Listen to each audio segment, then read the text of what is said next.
கத்திரிக்காய் கிரேவி ஆந்திரா ஸ்டைலில் எப்படி செய்கிறதுன்னு பார்க்கலாம் வாங்க. ஒரு வாணலில் 1 ஸ்பூன் எள்ளும் 1 ஸ்பூன் கடலையும் போட்டு நல்லா வறுத்து எடுத்துக்கணும்.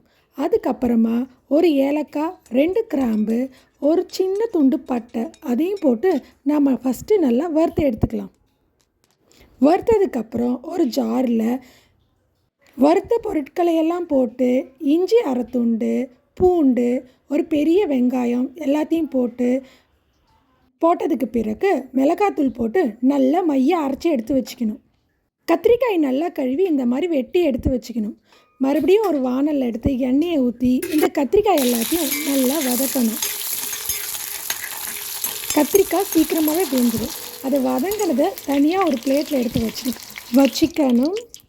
அதே வாணலில் இருக்கிற எண்ணெயில் கொஞ்சமாக கடுகு, உளுத்தம்பருப்பு, கருவேப்பிலை, நம்ம அரைச்சி வச்ச பேஸ்ட்டு எல்லாத்தையும் போட்டு நல்லா வதக்கணுங்க.